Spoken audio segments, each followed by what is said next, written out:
Not coin payment করে গেল, এরপরে পেমেন্ট করে গেল ডক্স কয়েন, এরপরে কি, এরপরে হচ্ছে আমাদের সেই চিরচেনা ব্লুম।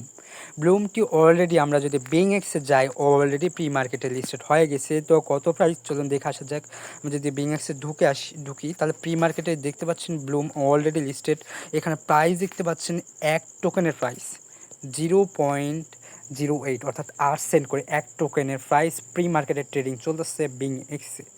তো এটি লিস্টিং কত তারিখে হবে আর এটি ব্লুম অ্যাপে কীভাবে কাজ করবেন, টাস্ক কীভাবে কমপ্লিট করবেন এবং ওয়ালেট কীভাবে কানেক্ট করবেন, তো আজকের ভিডিওতে এতটুকুই থাকছে। তো লেটস গেট স্টার্টেড। তো আপনার টেলিগ্রাম চ্যানেলে এই ব্লুম অ্যাপের লিঙ্ক পেয়ে যাবেন। তো ব্লুম অ্যাপটি অর্থাৎ বটটি ওপেন করার পর আপনারা সিম্পলি এরকম টাস্ক দিতে পারবেন। সো এখানে একটি জাস্ট স্টার্ট লেখা থাকবে। সো স্টার্টের উপর ক্লিক করে দিবেন, তারপরে 8 ঘন্টা পরে এসে এখানে ক্লিক করে জাস্ট ক্লেম করে নেবেন। তারপরে এখানে যদি দেখতে পান এখানে আছে টাস্ক আছে, আপনারা রেফার করে ইনকাম করতে পারেন আর এখানে আপনাদের টোন কিপার ওয়ালেটটা কানেক্ট করে রাখবেন।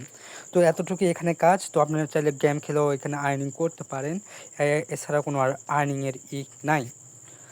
সো এইভাবে আপনারা ডেইলি এইগুলো আর্নিং করে রাখবেন, যে যত পারেন আর্নিং করে রাখবেন। এক টোকেনের ভ্যালু কিন্তু 8 সেন্ট করে। কার কত টোকেন আছে কমেন্ট বক্সে অবশ্যই বলে যাবেন। তো আমি এখানে দেখাবো হচ্ছে লিস্টিং কত তারিখে হচ্ছে। তো আমি যদি একটা সাইটে যদি যাই coingabbar.com, তারা সাধারণত ক্রিপ্টোকারেন্সি লিস্টিং ডেট এরকম বিভিন্ন ধরনের নিউজ দিয়ে থাকে। তো আমি এখানে অলরেডি সার্চ করে রেখেছি ব্লুম লিস্টিং ডেট। এখানে দেখতে পাচ্ছেন coingabbar.com। তো এখানে দেখতে পাচ্ছেন লিস্টিং ডেট বাই সেপ্টেম্বর 2024। তাহলে দেখতে পাচ্ছেন সেপ্টেম্বর অর্থাৎ আগামী মাসের 20 তারিখ। আর কিন্তু বেশি দিন নাই, মাত্র 18 দিন আছে। আপনারা এখানে নিয়মিত কাজ করতে থাকুন, আপনারা অবশ্যই একটা ভালো একটা প্রফিট পাবেন। সো এতটুকুই ছিল আজকের ভিডিওতে। তো কার কত ব্লুম আছে এখানে কমেন্ট বক্সে বলে যাবেন। তো আমাদের চ্যানেলের সাথে থাকার জন্য ডিসক্রিপশন বক্সে ক্লিক করে আমাদের টেলিগ্রাম চ্যানেলে জয়েন হয়ে যাবেন এরকম নিত্য নতুন আপডেট পাওয়ার জন্য। আর মাত্র কিন্তু 20 দিন আছে ভাই।